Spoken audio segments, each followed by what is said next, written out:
This is your host, Stephen Sargeant. We are breaking down Solana. We're talking with one of the top projects named by 99 Bitcoins on the Solana ecosystem, Marinade Finance. We have the chief commercial officer. That's an inside joke you'll see in the episode. Hadley Stern, who's just an amazing professional, had a background working at Fidelity. He's gone on to work with BNY Mellon, AWS, Block. He's definitely an OG in this space, 11 years working in crypto and leading digital asset teams, is explaining why Solana might be the blockchain that you have to start looking into, and what is staking, what is liquid staking, all the pros, the cons, and the risks.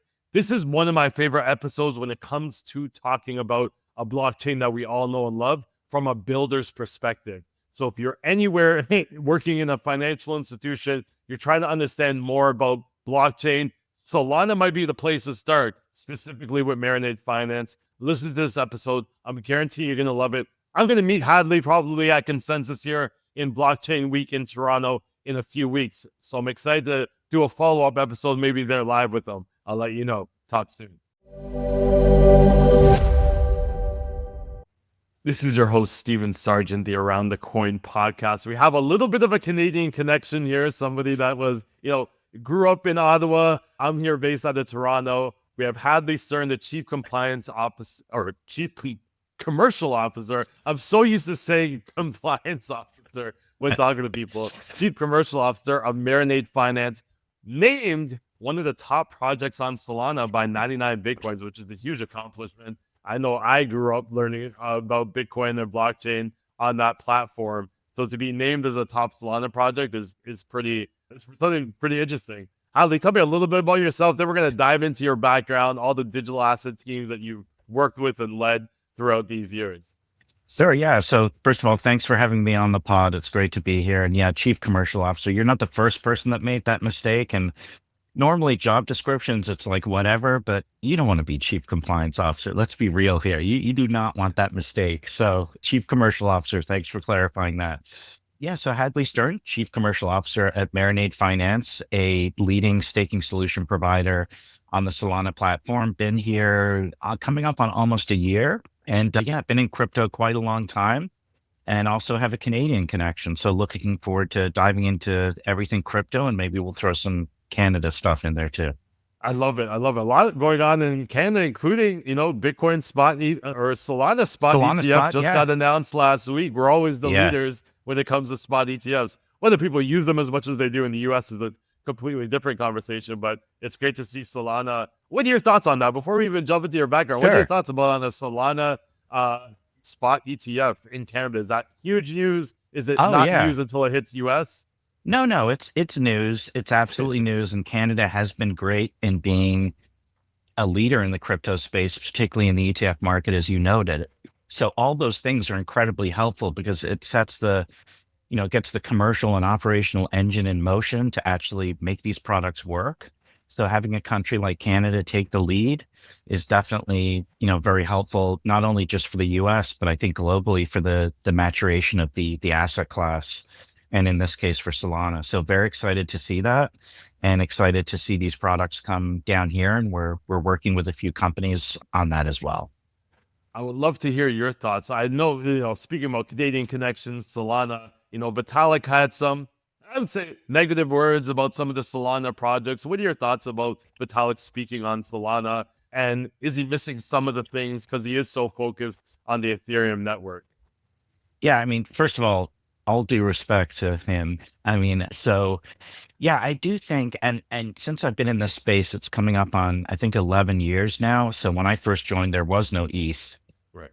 So I've had the privilege of seeing us go from a Bitcoin only world to then a Bitcoin plus ETH world to then a Bitcoin plus ETH plus plethora of coins world to then I'd say a third phase, which was, Bitcoin plus ETH plus altcoins plus significant ETH competitors, Right.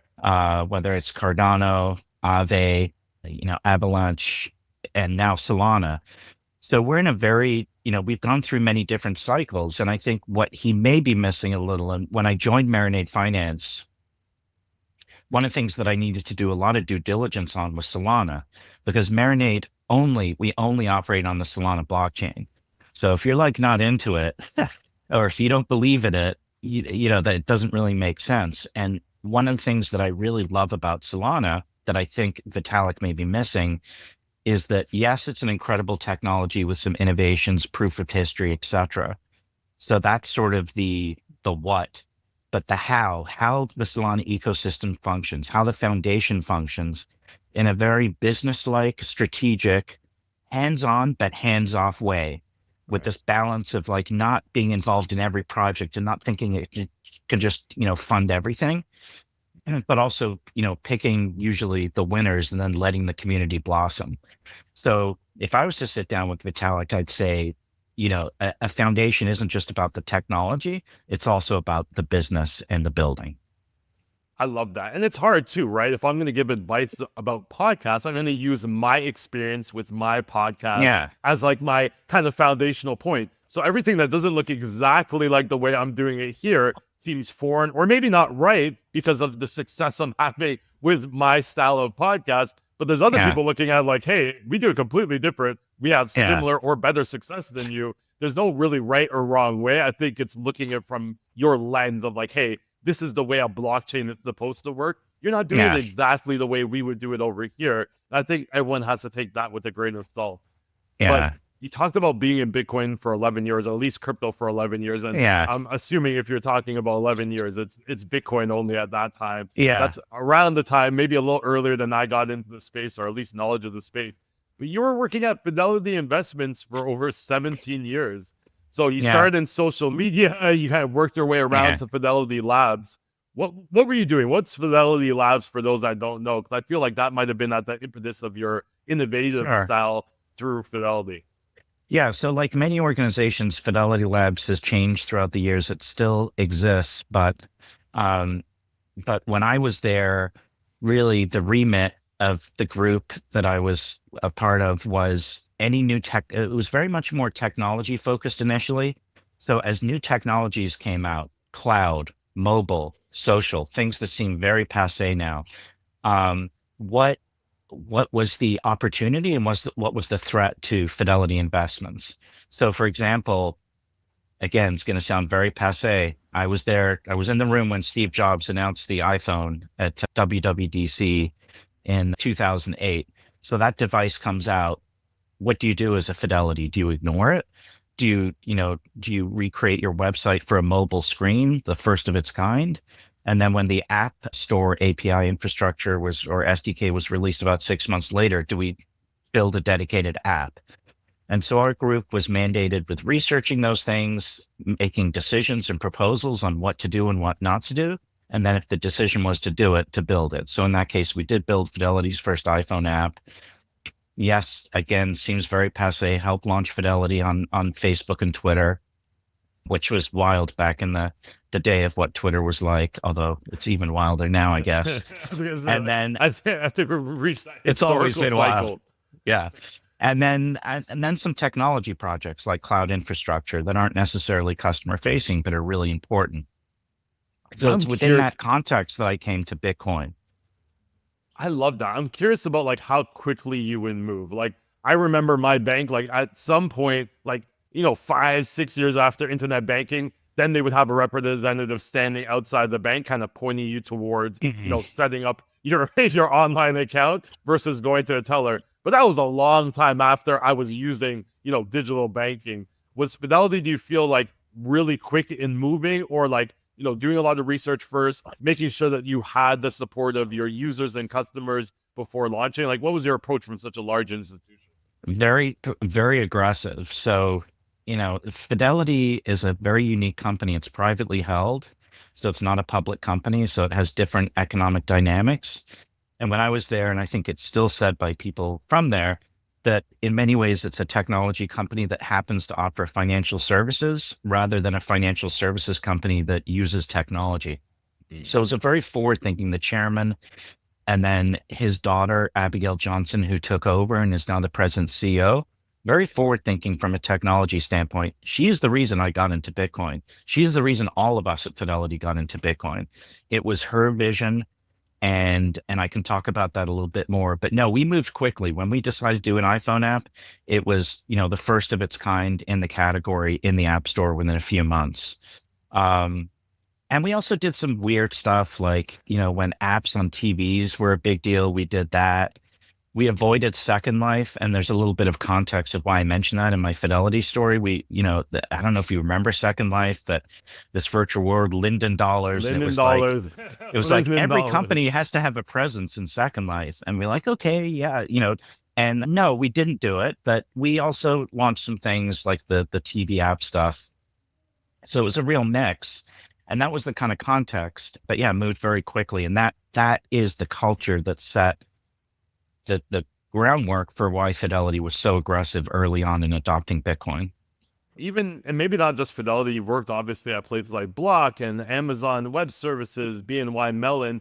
What makes an idea of like, hey, we're going to go forward, even though it's kind of like cutting edge innovative, or hey, we need to, like, this sounds sensational right now. I'm thinking of like NFTs, like, sounds sensational now, but like there's an 8-month hype cycle and now nobody wants to go to the metaverse. How do you balance like being innovative or like, hey, we just blew a bunch of money on resources and consultants, Yeah, and now we're having a party in the metaverse and it's just us yeah. and 3 other friends? And Stephen, because he's going to show up, to our party. It's a really good question, and then what you're getting to is the root of like really one of the biggest challenges, which is how do you innovate? How do you create new products and services? When do you not do something? And I'll just say that, in my career, I've seen a few different approaches. I think what's so incredibly impressive about Amazon in so many ways is their sort of true north is the customer. So it's work backwards from the customer needs and really focus on that. So if you can solve a customer need, I want to get any book in the world. I want to get any book in the world the next day. And you can be laser focused on that, you can win. But they've had their duds too. And Jeff Bezos talks about this, the Fire tablet. Um, the Fire phone, actually, not even the tablet. I think it was a phone. See, it's like so repressed in my memory. Not that I was involved in it, but the Fire phone was the Amazon phone was a complete dud. And he talks about that as an example of, we've had some misses. So I think, look, even the best of the best miss, in sports and business and life. It's a question of what framework you put around it, what discipline you put around it. And that's probably more of the art and the science than anything. And that makes a lot of sense. If that phone was a success, everyone would be, of course, it's a success. You know what I mean? Like, it makes Yeah. sense afterwards that it'd be a success. But when it failed, like, there's a lot more questions than there are answers of like, hey, why wasn't the success a success? But One like, of my favorite innovation movies, and it has a Canadian spin to it, is the BlackBerry movie. I forget what it's called. oh, Is it I called don't think I've BlackBerry? seen it. I don't think Oh, I've you seen have it. to see it. It's a really good film, and that talks about this issue because the founders of BlackBerry were brilliant, and they solved a particular problem for a particular moment in time in technology, but also very arrogant. When they saw the iPhone launch, they completely ignored it and poo-pooed it. So I think the other thing that I've learned throughout my career is that things change and there's a time for some things. And that may play into the NFT thing where there may have been a bubble of something, but not everything in the ecosystem is right. Like if you go back to the iPhone again, it was also this very particular time when the processor speed was just fast enough. The touch screen technology was just good enough. The cell phone speed of the network was just good enough for all these things to come together. So someone could have conceived that 10 years prior and it wouldn't do anything. So I just think that's what's interesting about, product and technology innovation is that, yes, you can have the idea, but there are so many other things at play in what makes a product work.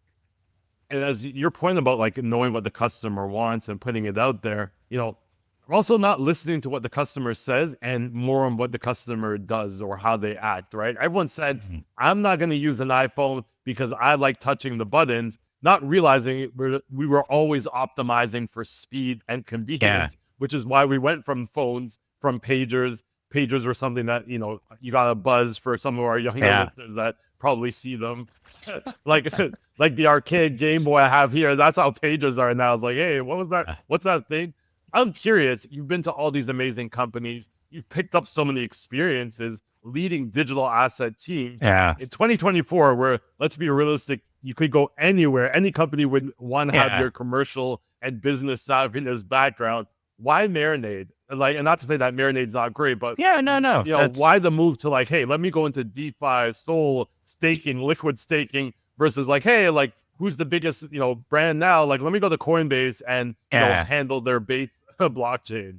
Yeah. No, great question. And, something I reflect on, part of it is based on my experience of where I am in my career. Part of it is, yeah. So, I mean, breaking it down, because I went Fidelity, 40,000 people at that time, to Block, 40 people, to Amazon for a bit, and then Bank of New York Mellon, which is also really big, back to now startup land.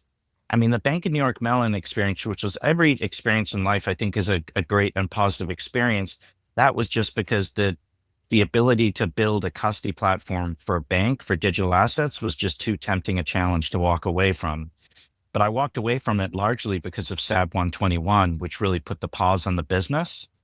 And also because I really wanted to get closer to the technology and the builders. So I think the problem with being in a really big TradFi organization in particular is that you're trying to fit this crypto thing into this traditional thing. Right. And so that's your problem solving mindset. Versus now at Marinade, it's all crypto, all DeFi, all the time. It's a fascinating company. I started off advising, so that's how I got to know the company. And very quickly, it became clear that there was a kind of personal and product and business fit. And I love the fact it's a DAO. I love the fact that, we build things very quickly, and we're focused on the technology and the ecosystem for Solana. So I see this job as, a real gift to get deep, not only into Marinade, but also Solana, which in my view is starting to be the chain already that everyone is going to build on. So I want to be at the core of that infrastructure, because when I look at what the possibilities are for blockchain and crypto, so much of it is about Solana. And it's interesting. You have a nice intersection of like innovative digital assets. As you said, Solana is really just starting its nexus into building out this ecosystem. But you're also bringing all of your experience dealing with traditional financial institutions that are touching digital assets. And like, so this staking product for institutions, from a compliance focus, you seem like the perfect person that would be able to bring these things together. But what is, like, if you had to give me the existing state of Solana, give me a rundown of where we are today with Solana. The price is up from, where it was a few years ago. People have always bet on Solana, I think, whether it was, some downtimes and that people complain about, but people have always bet on Solana. What is the thing that attracted you most to the blockchain? Yeah. So part of it, again, is I'm going to go back to the what and the how. So let's talk a little bit about the what. I think the chain has the most activity by far in terms of, metrics every day, in terms of actual utility and usage.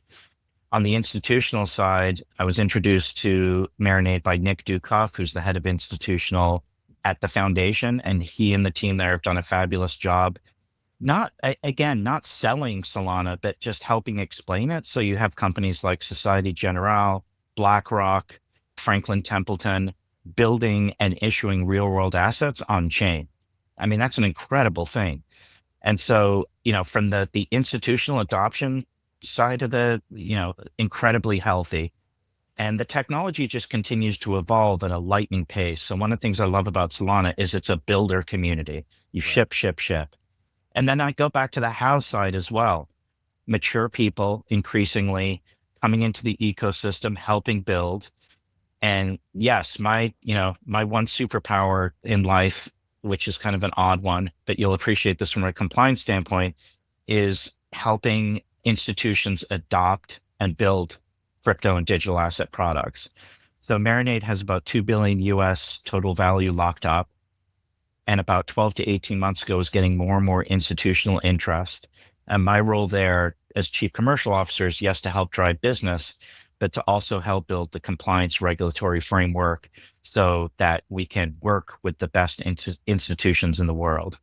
Marinade is unique. And, one of the things I really like about the challenge is we don't run any validators. So a lot of people are like, wait a sec, I stake with Marinade and you guys don't run a validator. What am I staking with?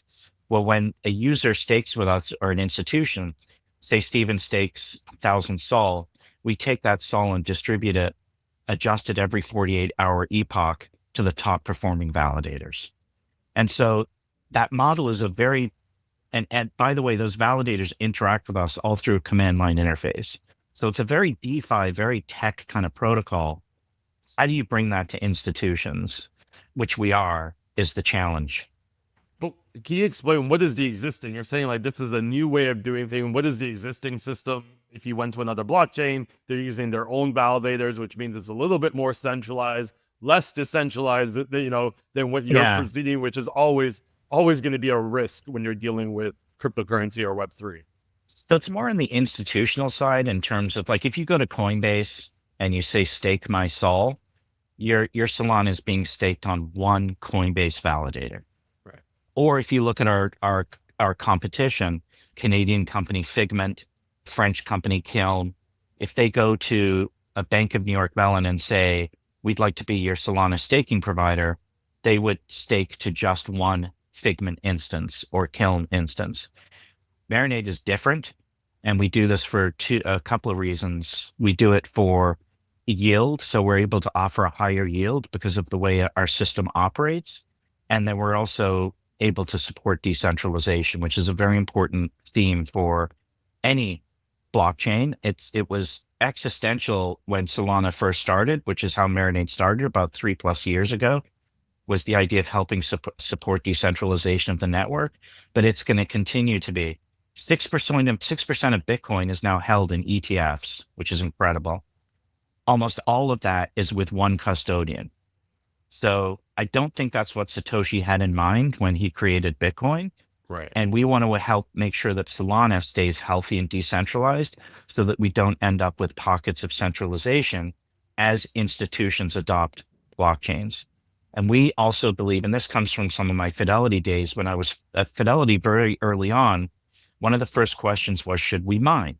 Well, why would we mine? Like, it seems like a pain in the butt, and there were a couple of reasons. There was an economic opportunity, yes.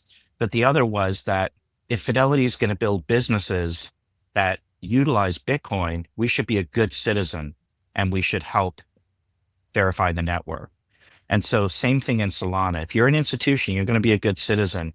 You should help with verifying and decentralizing the network. It makes a lot of sense. And we've seen, some central points of failure. And I hate bringing up like FTX and Celsius and BlockFi, but we see where centralization sometimes, because what happens is they're centralized, so they attract more money. They attract more money, which attracts more users. But what they also do is they just continuously make themselves more centralized, and that point of failure becomes bigger and bigger. And we saw the exposure that had on almost 90% of the ecosystem when, those large companies went down. Absolutely. Yeah, I think it's one of the interesting challenges about crypto is technology decentralization, community decentralization, butting up against regulators and, how you balance that and who controls that and who should or shouldn't. Like, should regulators be concerned that 6% of Bitcoin is in ETFs and that the majority of it is with one custodian? Should they do anything about it? So Japanese regulators, for example, regulate the amount of crypto that should be in hot versus cold. Right. So if you're running a custodian operations in Japan, 90% of your crypto has to be in cold and only 10% in hot. So that's a way of the government sort of protecting the ecosystem. It's not a very libertarian thing though, right? So yeah, I'm not sure what the right answer is. They're fun questions. It has some pros and cons, I think, especially Japan's learned their lesson from being a little too maybe lenient when they came to some of the controls they had in place with their exchanges. I think they've swayed the other way, and there's definitely going to be some debate. What are some use cases? Like, what are these institutions coming to you to do? Is like, hey, they have Sol on their banking, on their balance sheets. They're like, hey, we can make a little bit more of a percentage here, maybe loan it out on the other side. Can you give me some use cases for Marinade Finance? Yeah, so for Marinade Finance specifically, we are laser focused on staking and staking services. So all of our conversations with institutions are around pointing their Solana, whether it's Solana they have on balance sheet or Solana they're building in products like funds like ETFs or ETPs and using Marinade as the staking provider. That is the majority focus. A secondary focus, so we offer two types of staking. We offer liquid staking, MSOL. So MSOL was basically the first liquid staking token on Solana. And then we offer native staking. And native staking means that there's no LST involved, liquid staking token. So less smart contract risk, and has some other benefits from a custody standpoint, technically that are better for institutions. But some institutions are also interested in MSOL as a kind of financial product. So we talk to them and work with teams on how they might utilize MSOL. And what's the benefit of liquid staking? Is it just a little bit more yield, like Yeah. utilizing more of your staked SOL than you would normally? How does liquid staking impact, like, or add on top of native staking? Yeah, good question. And this comes back to beloved Vitalik. So LSTs were really an Ethereum innovation and much more by necessity than on the Solana blockchain. So to stake natively on Ethereum, you need 32 ETH, which depending on price is, 50,000. So that's one challenge, that it blocks off broad adoption. And then the other challenge on Ethereum is the unstaked time can be a week or 2 weeks. So to get in takes time, to get out takes time. So that led to the creation of LSTs, and Lido was really the leader in this space. And so you create a token that reflects a stake position, Right. and the protocol manages that, that time difference for you, and you can come in and out. So that's one benefit of LSTs, particularly on ETH. You can come in and out instantly. The other benefit is then you can use that liquid staking token in DeFi. Right. You can lend it, etc. Now in Solana, it's a little different because Solana, the epoch times are 48 hours. So you're not dealing with 2 weeks or longer, you're dealing with 48 hours. And so you can come in and out very quickly. And then in Solana, the minimum that you need to stake natively is 1 SOL. So instead of 50,000, $150. Right. So the use case for LSTs on Solana becomes much more skewed towards those DeFi use cases. And Marinade Native takes advantage of Solana native architecture, which does a couple of really interesting things. And that is, it separates out delegation authority from withdrawal authority. Am I getting too deep in the weeds here? I think we have to, though, because I think these are the important nuances that, I think most of the audience here is fairly tech savvy. I think staking is fairly new for us. So we really want to dig deep on what these words mean. And I think I have a few questions on exactly what, some of the risks are and how they explain them. So keep on going deep for this audience. Sure. I just wanted to make sure because I can go deep, and kind of passionate about this, which is fun. So so there's delegate authority and withdrawal authority. What that means is when Stephen stakes his Solana to Marinade Native, he gives Marinade Native the protocol delegation authority to do something with his SOL. But Stephen retains withdrawal authority with whatever we do. So we take your 1,000 SOL and we distribute it to, say, 100 validators, and it's sitting there, and Marinade goes away. We're scammed, or we get hacked, or whatever. A horrible event happens. Stephen still has withdrawal rights at the code level, at the protocol level, to withdraw his Solana from the validators without Marinade. So this is a really important risk design piece in Solana that we take advantage of for Marinade Native. I love that. Tell me a little bit about, I know you guys had your ultimate guide for staking SOL, which is important, right? A lot of institutions and people like myself are very new to staking. What are the pros and cons of either holding or hodling SOL or staking it? What are some of the reasons why people are just no, I'm okay, I'll just hold it? And then what are the people saying that are staking it? You get fooled just to hold it. You have to make it work for you. Well, this is, again, a big Solana ETH difference. The return right now on SOL is 8%. It's gone as high as 12 or 13. So I don't know.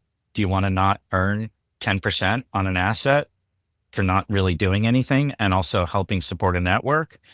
And we tell people, regardless of the difference between MSOL and native staking, if you want to buy Solana, just buy MSOL.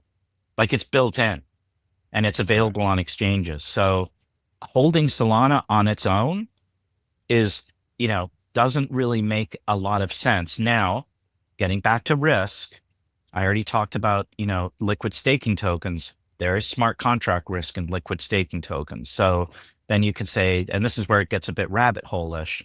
Well, if Stephen really cares about that 1,000 sol, maybe the most prudent thing to do is stake it natively with Marinade.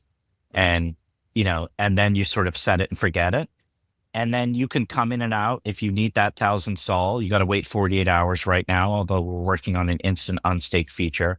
But that's really your own limitation. And so if you have Solana in your wallet that's just sitting there, just go to Marinade Native and stake it and be done with it. And then you're getting that 10%. Yeah, it's just like you're not going to have, funds in your checking account collecting 0% interest if you're not using it for, a certain period of time. Why not Yeah. transfer it to your savings account, make the percentage interest, even if it's like 3-4%, it's staying there anyway. You might as well make some money on it in regards to it. I'm curious, staking, yield, APR, APY, these all had like a negative connotation around Celsius and BlockFi. Yeah. I feel like the conversation has changed where we're like, okay, we can realize that 25% APR is not sustainable for the long term. I'm not hearing those amounts as much now in the industry than we Yeah. did in the days of Anchor and maybe a couple other protocols.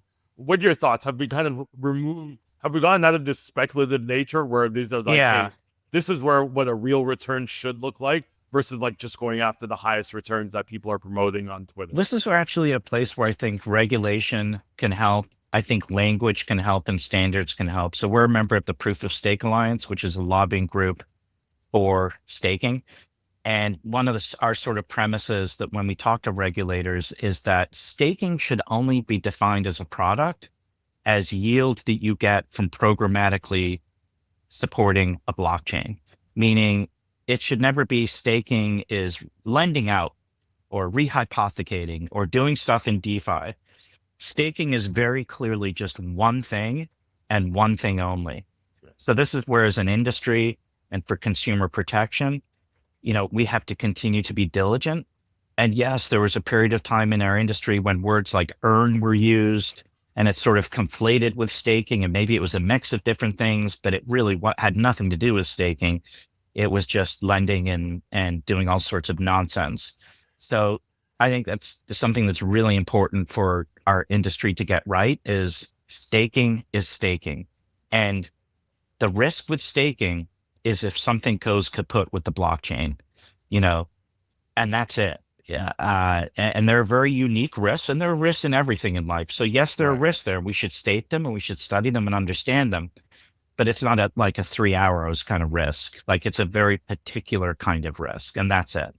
And I think that's what happened to your point is people just start copying the language of what was working for other platforms and protocols and projects and using those words interchangeably, I think really confused a lot of the customers. So to your point, being very decisive on what these words mean and what they're being used in reference to and conceptually and contextually is important. Much of your clientele are global institutions, like you have asset managers, crypto exchanges, custodians. We mentioned ETFs.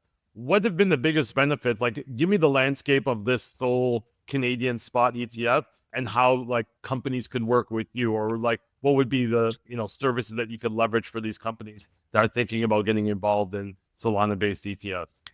Yeah, and we were, in conversations with 3iQ. I won't get into details, but we weren't ready from a custodian. We weren't ready at that point in time from a custodian standpoint. So one thing that we're laser focused on is custody integrations with custodians because they're a really important distribution point. So we're integrated with Zodian Copper in the UK. We're very close to announcing a large integration with a US custodian that will be very helpful there. And that will help our kind of go to market and building these products. So yeah, getting back to the 3iQ ETF, fantastic that they're doing that. Great, great team, great vision.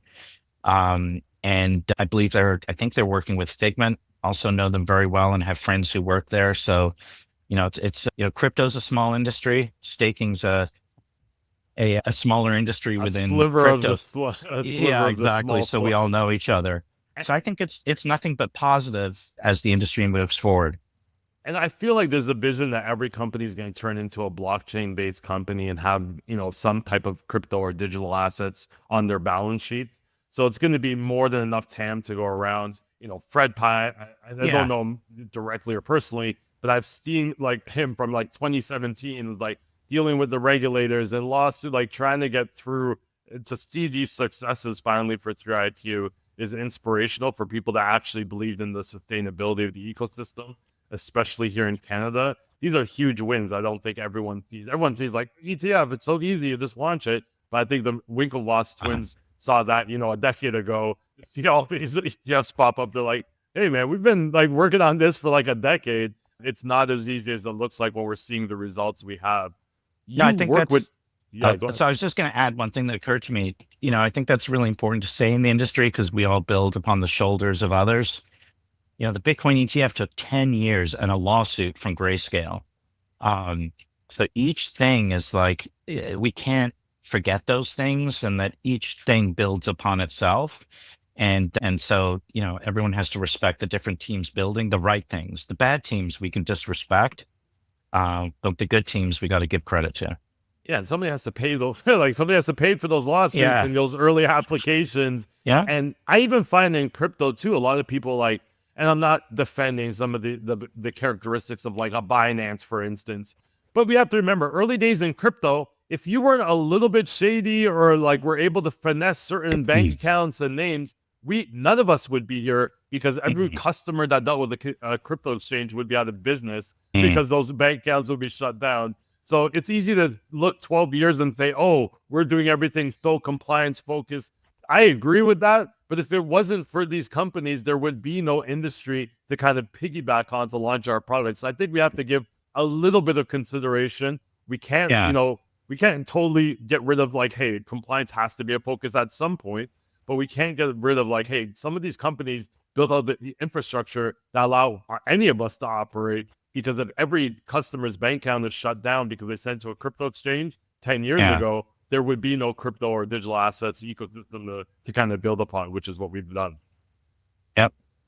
I'm curious, what are the biggest issues you see, even like before Marinade? What were some of the challenges and bottlenecks for financial institutions to get into DeFi and crypto and Web3? And how have you helped navigate these financial institutions while working at Marinade?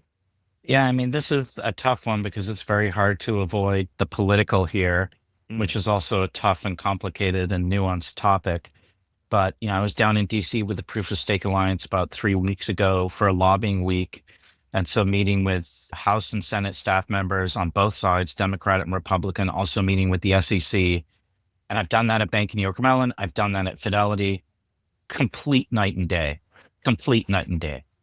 So, it used to be you'd go in and you do all the talking and there'd be kind of like, and that was it. These conversations, dynamic, engaged, involved, stablecoin legislation has passed, we're working on market infrastructure. We want to make sure we get it right. So, the challenges previous to this administration were incredibly complex and difficult, even if you had a lot of expertise and experience, because you were dealing with a regulatory framework in the US at that time that was sort of against you. So, no amount of knowledge can work you through that. You just have to work through it. So we were about 6 months away from launching the digital asset custody business at Bank of New York Mellon that I was running and helped build. And we got this, someone forwarded an email. I think it was from Yahoo Finance of all places. The SEC introduced the SAB 121 rule with a blurb.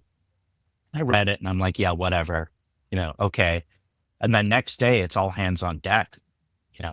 This is existential. How are we going to run this business? That this is like a very cleverly designed attack on banks getting involved in digital asset custody, which it was.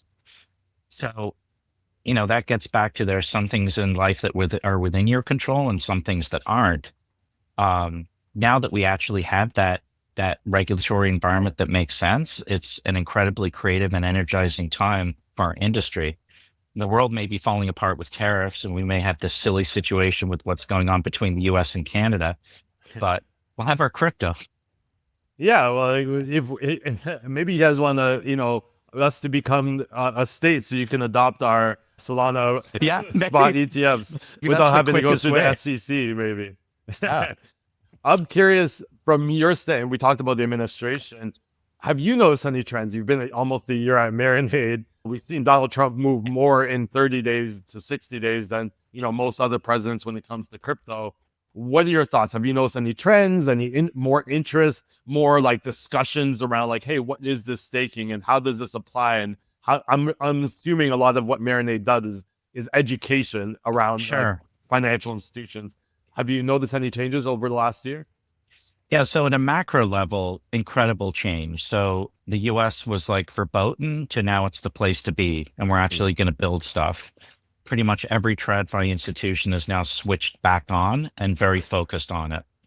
But we're really just at the very beginnings because there's so much to learn and so much to build. So that's why after 11 years, I'm still excited about this industry because I truly believe we are at like the 0.01% in terms of adoption of this technology in real world institutions. So it's kind of like, it's 1994 and the web HTTP has just been released and one company has a website and they're a weird company and no one else understands it. That's exactly where we are.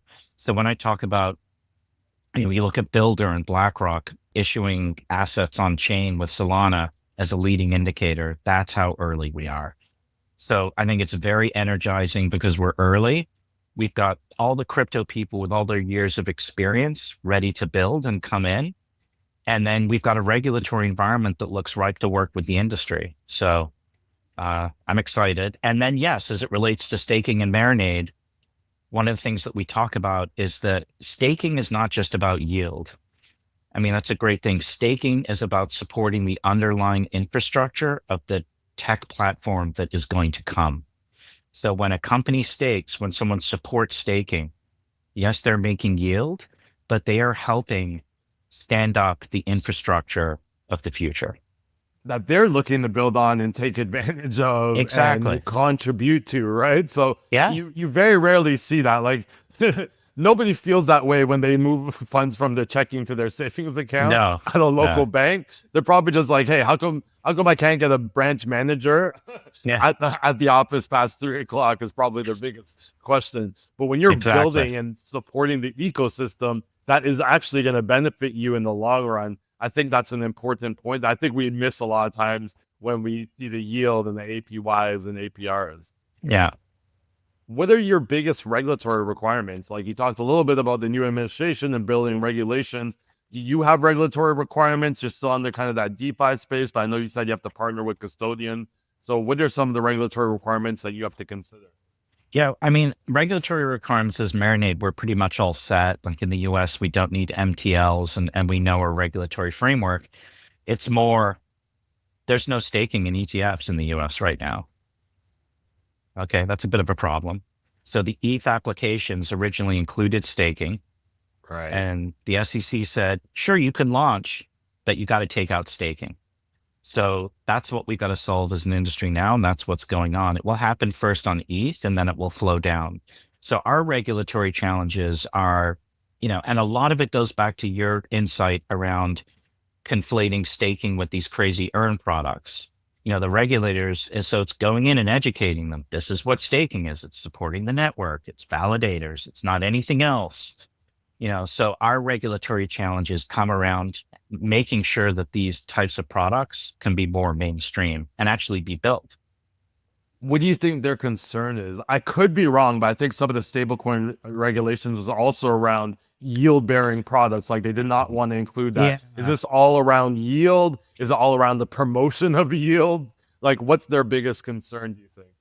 Yeah, I think historically, even, and we have this at Marinade, being careful around when you say yield, APY, return, like those words, APY in consumers' mind has a very specific meaning. So, making sure, and it doesn't apply. So I think their concerns are both how the product is communicated and then how the product is built. So making sure that, and again, this gets back to like, what is the role of the regulator? Right. I think the stablecoin interest is has a more nefarious undertone. I think that's the banking industry being scared. I'm not sure what profanity is like on this show, but being scared shitless that there's going to be another way for people to make yield outside of the banking infrastructure, Right. and therefore taking away huge profit. In a way that they control too, right? If like in a way Have a that monopoly they can, on. Yeah, it's yeah. structurally.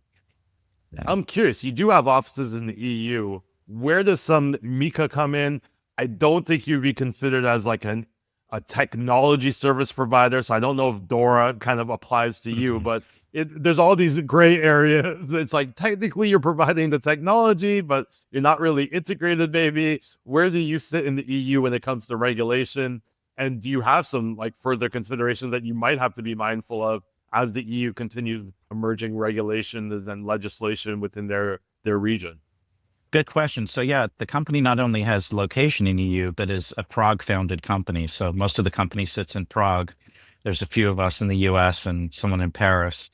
Um, we've worked more with the UK regulatory side, so the FCA, than on MiCA. But again, it's we're not a money transmitter, we're not a custodian, so it's very much a protocol. So all those things are fine. Does the travel rule implementation popping up in a variety of countries impact your business model at all? I'm not sure exactly how staking works. So if they're Yeah. sending funds to you, and like, does the travel rule impact you the way you have to do your reporting? I mean, some of this comes to the difference between a DeFi protocol and a centralized exchange. So Right. our customers who use us through Zodi and Copper are onboarded from a KYC standpoint there. There. In Okay. DeFi, they're not. And that's one of the reasons why, there's jurisdiction. It depends which jurisdiction you're in, whether you have access to the tool from the DApp Right. versus from the custodian. It makes a lot of sense. So that's Mm. actually great for institutions because they have to go that route. They have to go the compliance route. So Oh the yeah. fact that they can So still participate by going that route and still getting access to DeFi is important for them. I'm yeah. assuming that's the only way they'd be able to kind of like dip their toes in the digital Yes. asset world. Yeah. Obviously, with like cybersecurity, you mentioned the risk, and we're going to go into a few risks. But how do you ensure like stake SOL and the rewards are safe? Because obviously, you have to have institutional grade security now. How do you make sure of that? We've seen, as you said, smart contract risks. We've seen bridges get hacked. We've seen DeFi protocols be completely abused by hackers in DPRK and other regions. Yeah. How do you protect the assets once they're staked? So one of the things we did shortly after I joined is we kicked off a SOC 2 compliance process. So we worked with EY. We just got our SOC 2 Type 1, so we're very proud of that. And going into our SOC 2 Type 2 process now.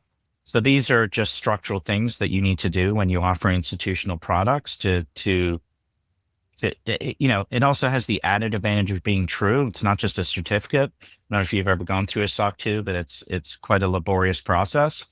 So that talks to how we operate the business, how we onboard and offboard people, background checks, how we harden our software and operations, et cetera. So that's one big piece of the puzzle is operating as a mature business and being able to prove that you do that from an audit standpoint.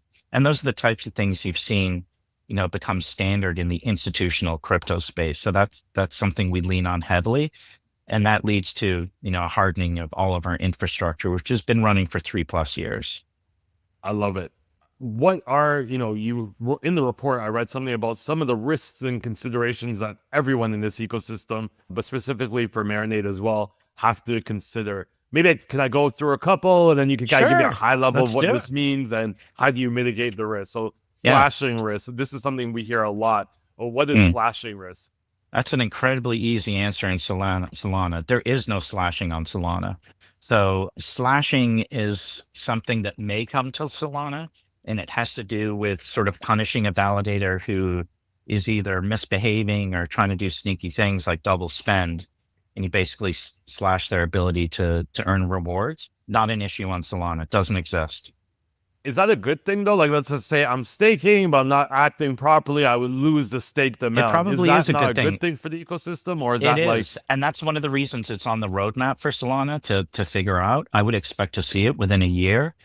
And then, yeah, we'll have a way of dealing with it just like others do. And what's the risk there? Is that like, what would be the risk there? Like, if you're a bad You could actor and you get lose. slashed, so be it. What's the risk there for So you're an staking to a institution? bad validator, they get slashed, can lose some of your Ethereum. Right, I understand. So it's like at the It's like a validator level, like, punishment. hey, if they do something bad and you have your soul And you staked have with them, yeah, then you could be impacted. exactly, Makes sense. How which is about the case with lockup period? Ethereum. How about what? Lockup periods. That gets to the conversation we had earlier on around the stake unstake time in ETH versus Solana. So you got 48 hours in Solana. Now, if you hit the unstake button 8 hours into the 48-hour epoch, it's 8 hours. But the longest you would not have access to your sol is 48 hours. Interesting. Whereas in other blockchains, namely Ethereum, it could be 2 weeks. You don't have access to Correct. your underlying asset. It's just, yeah, you're just waiting. And you can't obviously do anything else with it. You can't take advantage of other opportunities, trade, just or waiting. anything else. You're just waiting. Man, Yeah. that's like, that feels like the MTO, like in the US. Like, Yeah. that feels like an MTO. Like, if you need your driver's license, like waiting Yeah. 2 weeks is a long time. Yeah, it's like here we call it the DMV, the Department of Motor Vehicles. Yeah, and that's why liquid staking tokens are really popular on the ETH because of that. Right. Because you could, okay, that makes sense. So with liquid staking, you would still be able to utilize those assets while they're kind of going through that staking process. Because the protocol, whoever the liquid staking provider is taking on that risk and figuring it out for you. Interesting. Okay. Liquidity constraints. I think the audience is pretty understandable what liquidity is. What is the risk there with constraints there? I'm not sure what the constraints are with liquidity. I mean, really, I'd say the biggest risk for staking is just that something goes belly up with the protocol. So I don't think liquidity really plays into that. I mean, I guess there's liquidity risk potentially with the LST, because with a liquid staking token provider, you're assuming that like with MSOL, that we're managing the ins and outs well. So there's enough people that still want to interact and trade and buy and sell that you're able to offload it when you need to, or buy some when you need to. There's a functioning market. And then last, probably but not least, validator risk. Validator risk. I think on Solana, it's pretty... you know what? I'm going to have to defer and say we're going to have me back on the podcast in Toronto. And I'm going to have to come back to you with that. I love that. We'll do a whole episode on validators.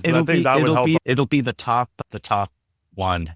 I love that. I love that. You have a lot of headlines surrounding Marinade and the work your team is doing. Why don't we go through maybe a couple of these headlines and milestones? MEV is something that, people don't talk about as not much. Pretty much legalized front running on crypto. So I wanted to buy an NFT and I conduct a transaction. The miners could be like, hey, I see a lot of people wanting to buy this NFT.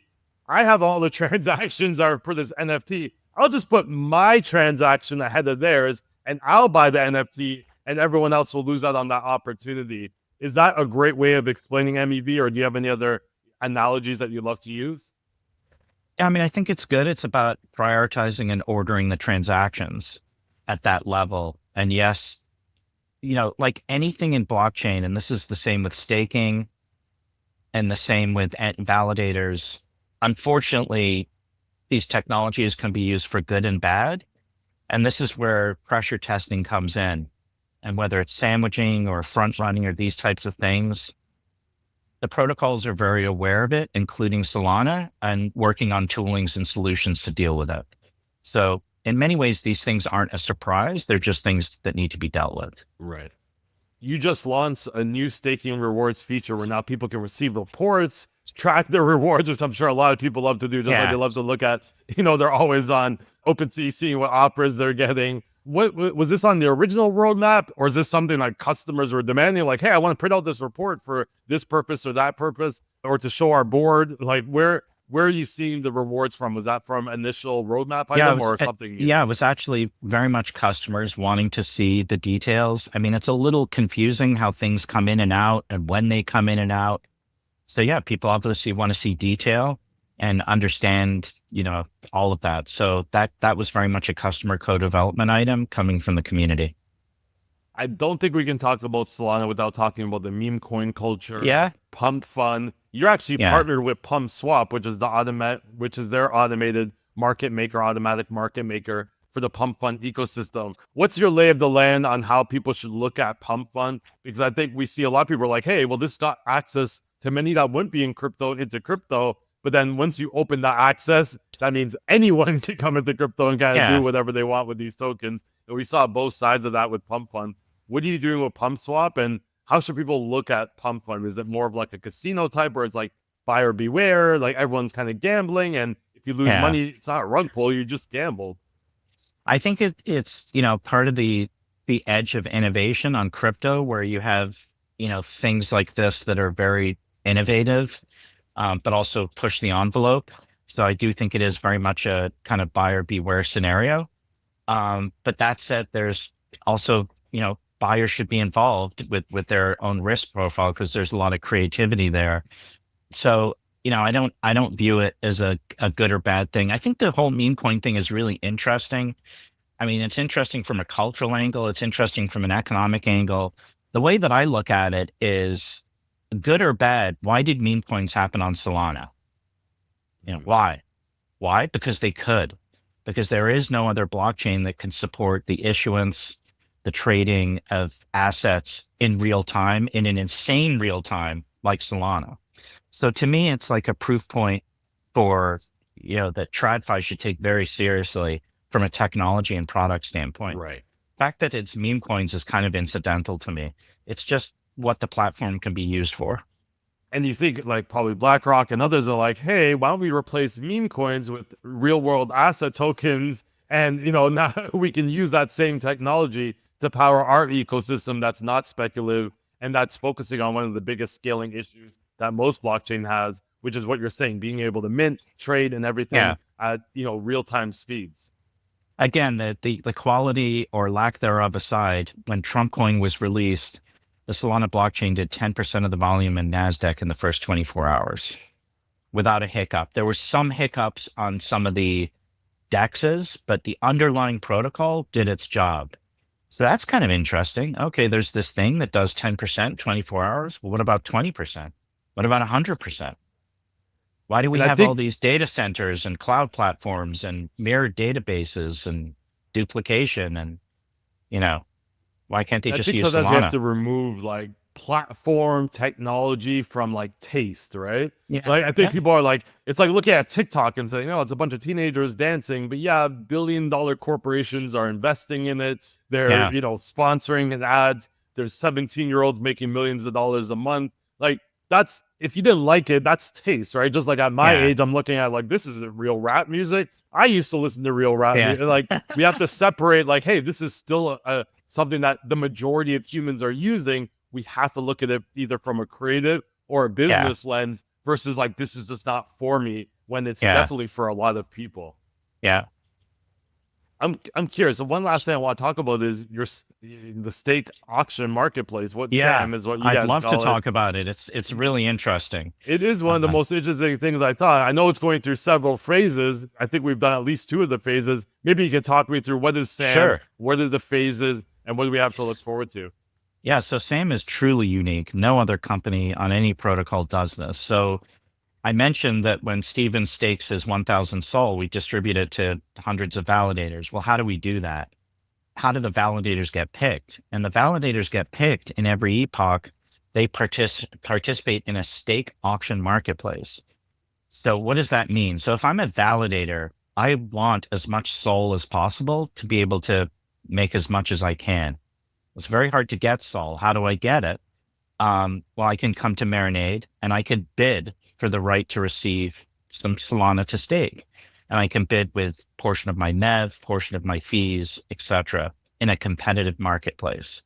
And so this is why Marinade has higher yield than anyone else. Our yield is consistently 25 to 100 basis points higher because there's a structural piece that we're solving, an economic disparity between how validators can earn and how they can bring that back to end staking customers.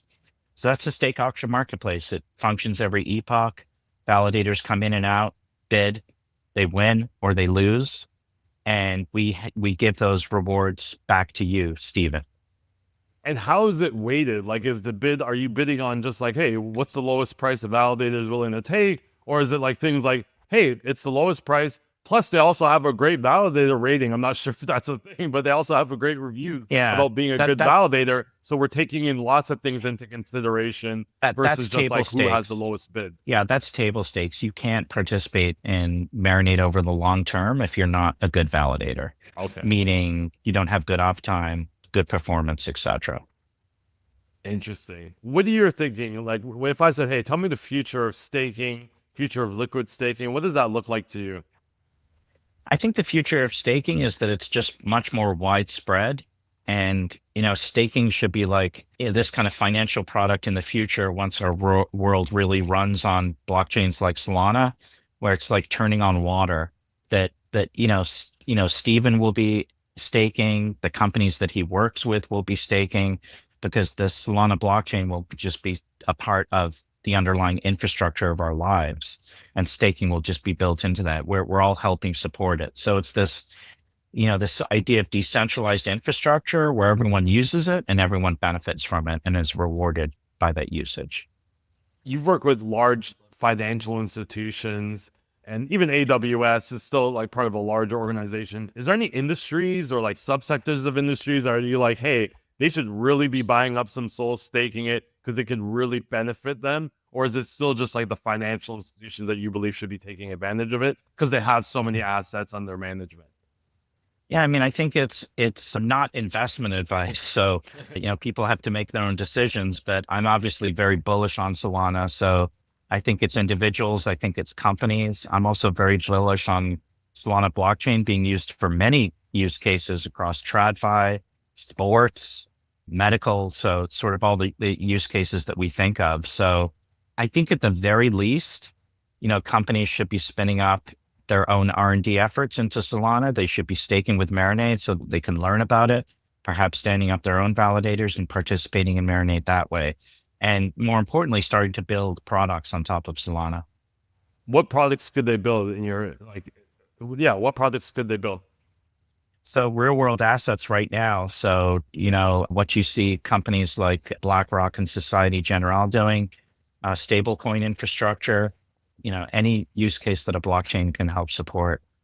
I love it. Is there any one myth you want to break about Solana? We see a lot of headlines and it's easy to read Yeah. these headlines. Like, I think everyone's like, Solana always goes down. I don't know if that happened this year, 2 years Yeah. ago when they first like, what is a one myth that you would like to leave the audience, or maybe a couple of them that are like, Yeah. I guess a people couple of talk about this, misses. but it's really not that true. I think a couple of myths. So one is, the Solana goes down. I think it's been over a year.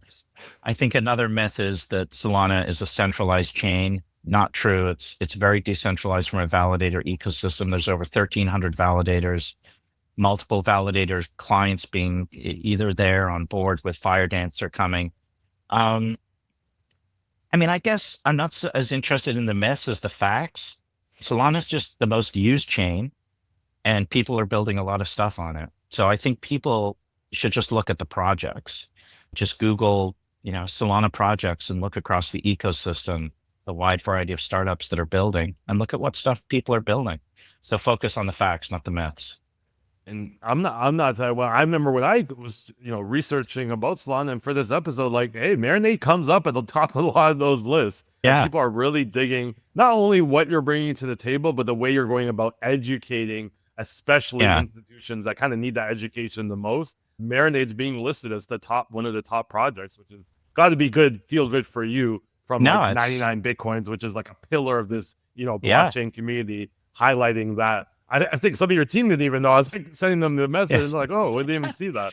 Yeah, it's a pretty humble team that builds like a lot of people in Yeah. Solana. So yeah, we're definitely proud of that. One of the fun things about joining Marinade when I go to conferences and I say I'm from Marinade, most everyone has a really positive experience and have known it because it's kind of an OG company within the Solana ecosystem.